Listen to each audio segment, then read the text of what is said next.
News from Jammu and Kashmir. After the desecration of national emblem at the Hazrat Bal Shrine, there is no end to the politics over the issue. A plaque bearing the national emblem at the Hazrat Bal Shrine in Jammu and Kashmir was defaced by a mob after the Friday prayers. The Srinagar cops have accessed the CCTV footage and have detained 26 people in connection with the vandalism. BJP has alleged that desecration was an insult to the people of Bihar and Ashok Chin. The Saffron Party called it a pre-planned attack and labelled it as an act of terrorism. BJP has also sought an apology from Mehbooba Mufti and Umar Abdullah and questioned the silence of Rahul Gandhi. Earlier, Mehbooba Mufti defended the vandals and demanded action against those who installed the emblem at a religious shrine. Even Jammu and Kashmir Chief Minister echoed a similar tone, saying that there was no need to install an emblem at the shrine. That is not the norm in the country.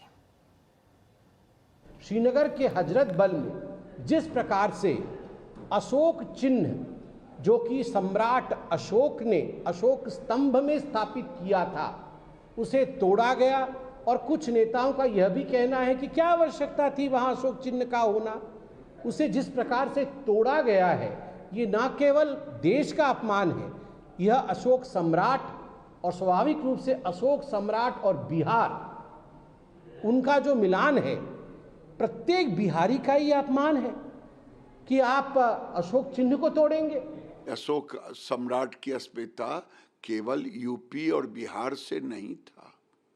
Ashok सम्राट बिहार और UP के साथ देश की अस्मिता के साथ अशोक सम्राट की जुटी हुई है। तेजस्वी यादव राहुल गांधी माफी नहीं मांगा और फारूक अब्दुल्ला की पार्टी से सरकार से इस्तीफा नहीं दिया, इसका अंजाम भुगतना पड़ेगा। ये उमर अब्दुल्ला भी गलत बयानी कर रहे हैं।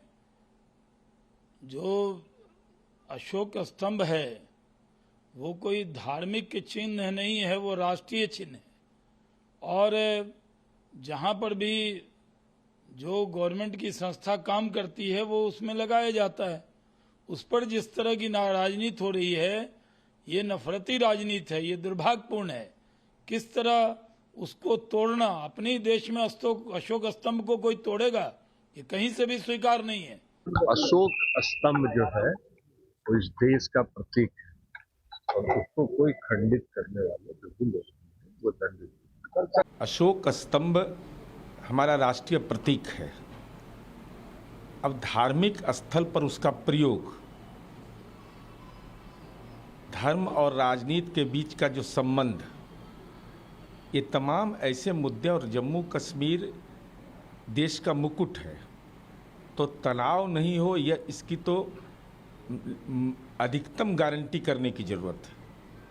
अब इस संबंध में जम्मू कश्मीर का क्या आधिकारिक कानून है मुझे इसकी अद्यतन जानकारी नहीं, लेकिन समाज में तनाव न हो यह निश्चित रूप से हमारी समझ है। सम्राट अशोक स्तंभ को क्षति नहीं पहुंचाई है, भारत के लोकतंत्र की आत्मा को क्षति पहुंचाई गई है और हम तमाम भारतवासी इसका पूरी तरह से निंदा करते हैं और उन जिहादियों को सजा होनी चाहिए, क्योंकि आज सम्राट अशोक का वह स्तंभ पूरे भारत में, पूरे विश्व में भारत का सम्मान का प्रतीक है। हम निश्चित रूप से जम्मू कश्मीर सरकार और जम्मू कश्मीर के हमारे राज्यपाल महोदय निश्चित रूप से कड़ी कार्रवाई करेंगे ताकि इन जिहादियों को सबक सिखाया जा सके। Who can defend the act which was done the other day? Nobody can. हम तो इस देश में नफरत के माहौल से परेशान हैं।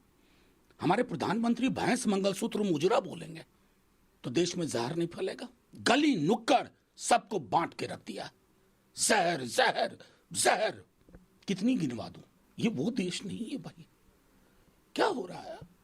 इसको देखा लिंच कर दो, इस तस्करी के नाम पे उसको लिंच कर दो, भाषा के नाम पे उसको लिंच कर दो, मजहब के नाम पे उसको लिंच कर दो। एक प्रतीक आया, प्रतीक तोड़ दो। आज सब जगह में कोई न कोई इसी प्रकार के विवादों को जानबूझकर जन्म दिया जा रहा है। कहीं गाली के नाम पर, कहीं चिन्ह के नाम पर।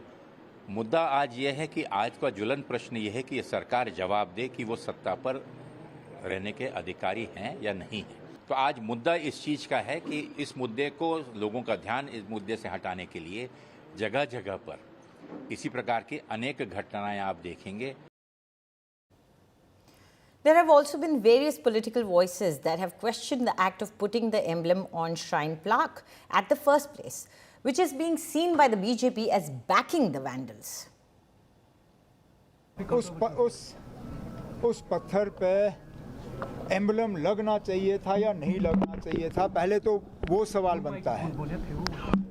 मैंने अभी तक किसी भी मजहबी दायरे में, किसी भी फंक्शन में इस तरह का एम्बलम का इस्तेमाल होते हुए नहीं देखा है। तो क्या मजबूरी बनी थी कि हजरत बल के इस प्रोग्राम, इस पत्थर पे एक तो एम्बलम इस्तेमाल, और फिर पत्थर लगाने की क्या ज़रूरत थी ना?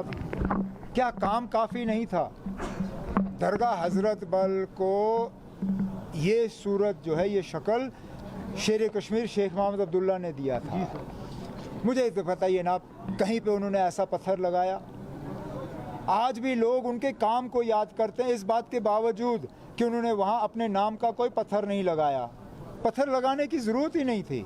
अगर काम सही होता तो लोग खुद ब खुद उस काम को पहचान लेते। उसके खिलाफ एक्शन होना चाहिए। जो अवकाफ के जिन्होंने ये लगाया, जिन्होंने किया, जो ये एक फैला रहे हैं कि इन्होंने जी मुल्क का जो एम्बलम है उसको तोड़ने की कोशिश की। मुल्क के एम्बलम को तोड़ने की कोशिश नहीं की, बल्कि हमारे मज़हब में बुत परस्ती का जो के खिलाफ हमारा मज़हब है, तो वो उसके खिलाफ लोग थे कि ये क्यों लगा वहाँ पर। तो मुझे लगता है कि ये कहना कि भाई इनको पब्लिक सेफ्टी एक्ट के अंदर बंद करना चाहिए, टेररिस्ट हैं, मैं तो कहती हूँ उनके खिलाफ एक्शन होना चाहिए सेक्शन 295A के under, because this is blasphemy for us.